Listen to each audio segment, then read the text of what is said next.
अर्क स्थल का महात्म्य, आदित्य की महिमा, दंत धावन की विधि तथा सूर्य देव की आराधना पूजा का विधान। महादेव जी कहते हैं, देवी कृत स्मर से लेकर अर्क स्थल तक दोनों देवताओं के मध्य भाग में सूर्य क्षेत्र कहा गया है। इसी में 8 सिद्धियां निवास करती हैं। वह सूर्य देव के तेज का मध्य भाग है जो सबका सब सुवर्णमयी है।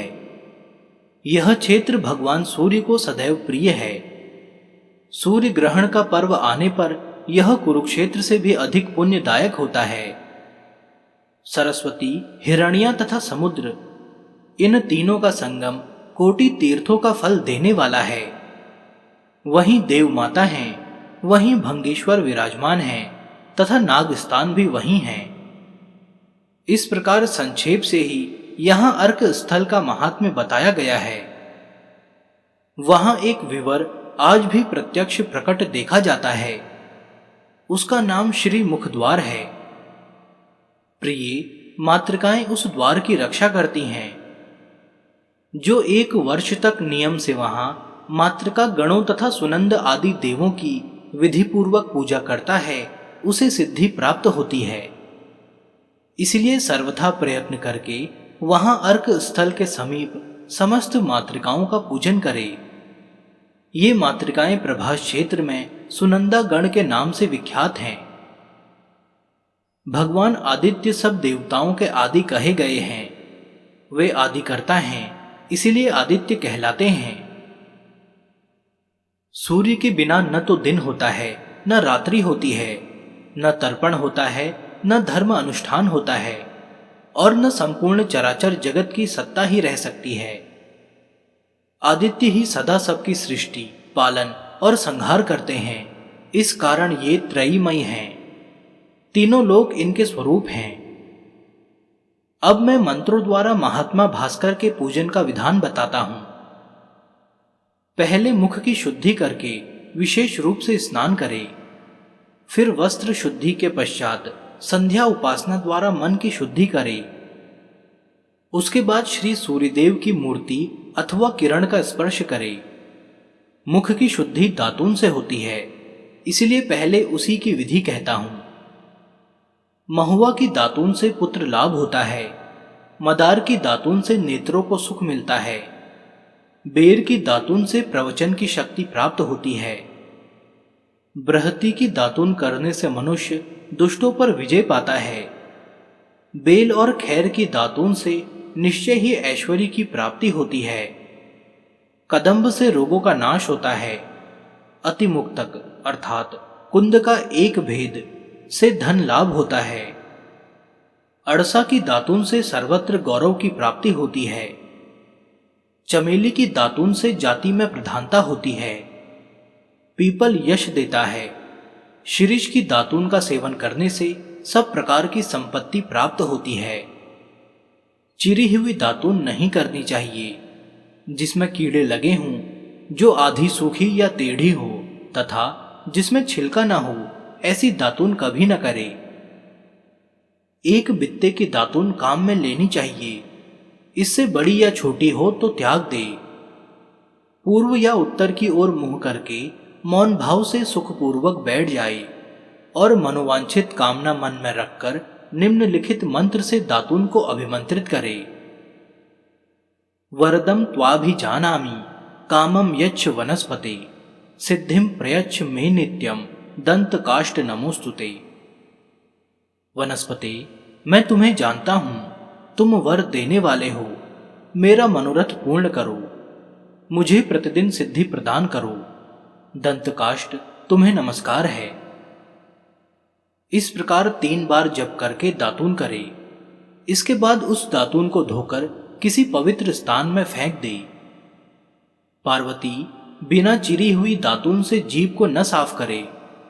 यदि उससे जीभ साफ करनी हो तो उसे चीरकर अलग अलग कर लेना चाहिए। प्रतिदिन सवेरे बासी हो जाने के कारण मुख अशुद्ध रहता है, अतः उसकी शुद्धि के लिए सूखी या गीली दातून अवश्य करे। जिस दिन दातून का निषेध हो उस दिन 16 कुल्ला कर ले, अथवा उन वृक्षों के पत्तों या सुगंधित मंजन आदि के द्वारा मुख की शुद्धि करनी चाहिए। तदंतर शास्त्र उक्त विधि से स्नान करके स्नानांग तर्पण एवं संध्या वंदन करे।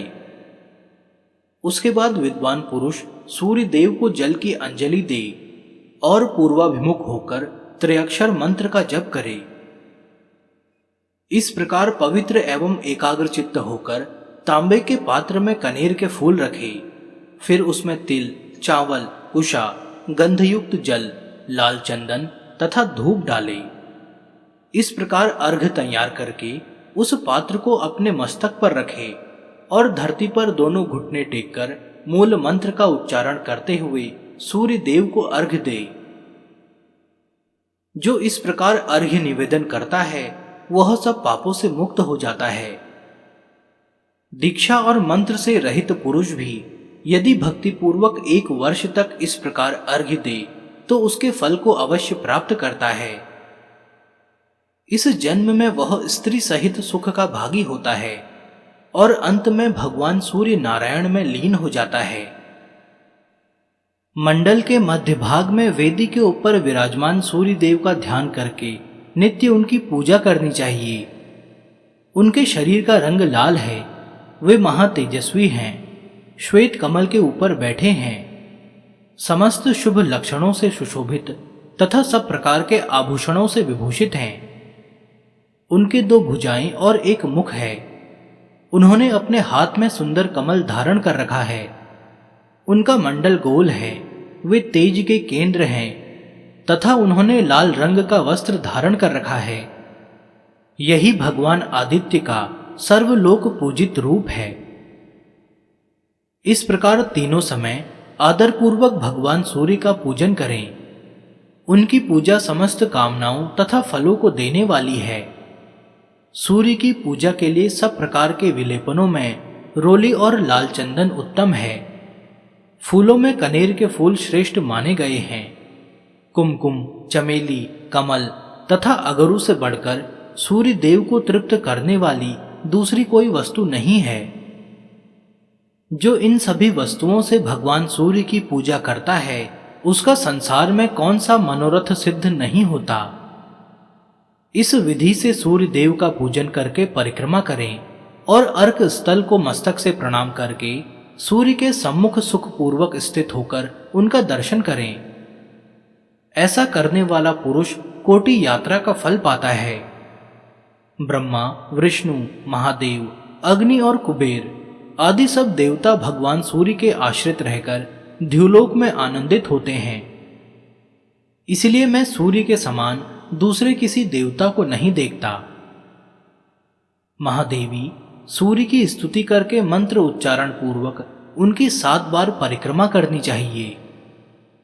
हिंकार, प्रणव, उद्गीत, प्रस्ताव, प्रहर, आरण्यक और निधन ये 7 प्रकार के साम कहे गए हैं।